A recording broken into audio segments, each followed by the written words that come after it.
I'm the unluckiest kid in the world. Right after I was born, my home planet was about to be swallowed by a black hole. At the last moment, my parents put me into an escape pod and even gave me a little fish to keep me company. Just like that, I was sent to Earth, hundreds of light years away. But fate always seemed to enjoy messing with me. I was supposed to land in a wealthy family and live a life of luxury.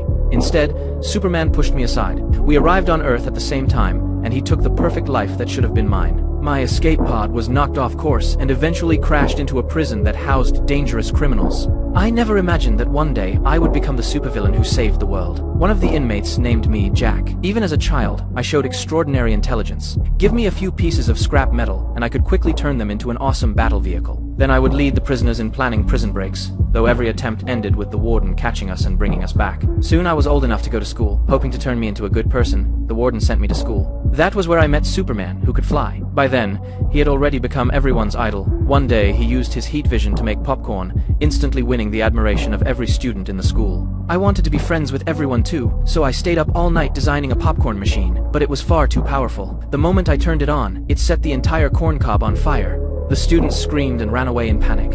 In the end, Superman rushed in and used his super breath to put out the flames and stop the fire. From that day on, all the teachers and students could see was Superman, while I was always left out. Later, I accidentally discovered that I seemed to be much better at doing bad things. Since I could never become a good guy, I decided I might as well become a supervillain. From then on, Superman and I became arch enemies. But no matter what evil plan I came up with, Superman always stopped me in time and sent me back to prison. My sentence kept getting longer and longer until I had accumulated hundreds of life sentences. Still, I always came up with new ways to escape. This time, all I needed was a watch. The warden had no idea that the watch contained a special function. He confiscated it, but the next second it transformed into a copy of me. When the guards saw me acting strangely, they immediately arrested the fake me and threw it back into prison. Just like that, I escaped once again. Because I was always causing trouble, Superman had become a national hero. Everyone in the city was his fan, and the mayor even built a statue in his honor. But during the statue's unveiling ceremony, another accident occurred. I showed up once again and kidnapped Superman's #1 fan, Roxanne. She didn't seem scared at all, because this wasn't the first time I had kidnapped her.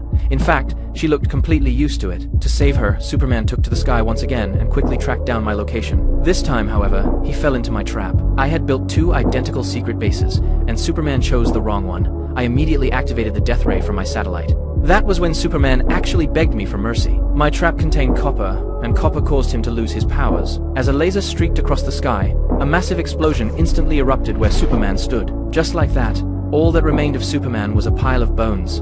I was stunned. I had fought Superman for decades without ever beating him. I never expected it to be this easy. Now, the entire city belonged to me. The first thing I did after defeating Superman was take all my henchmen into the streets and dance. But only a few days later, I felt incredibly empty. As I looked at Superman's statue, I finally realized something. A world without Superman was unbelievably boring. To pull myself together, I decided to create a new Superman to fight against me. I took out Superman's cape and discovered there were still flakes of dandruff on it. So I extracted the DNA and created a super-genetic bullet. Anyone hit by the bullet would become the next Superman. I had planned to find someone with an overwhelming sense of justice, but before I could, Roxanne suddenly wandered into my secret base. To keep my plan from being exposed, I disguised myself as a human and tried to send her away. But the moment I transformed, my own henchmen failed to recognize me and grabbed me into the air. Roxanne picked up an energy gun and rushed over to save me. To take it back, I immediately returned to my original form and fought her for it. During the struggle, the energy gun accidentally fired.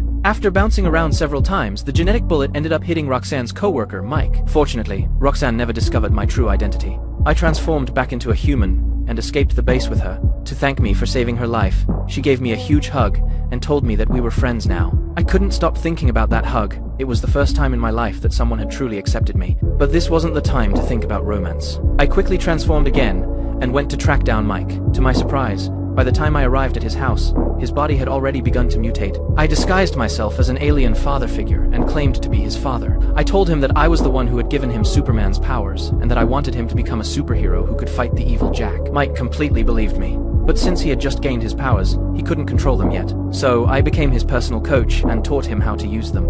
At the same time, I had to balance both my career and my love life. Ever since our last meeting, I had often transformed into a human and gone on dates with Roxanne. As I got to know her better, I discovered that we actually shared many of the same interests. When I learned that she hated how dirty and messy the city had become, I stayed up all night with my henchmen cleaning the entire city. So during the day I trained Mike, and at night I went on dates with Roxanne. As time passed, I gradually forgot that I was supposed to be a supervillain, and before I knew it, Roxanne and I had fallen in love.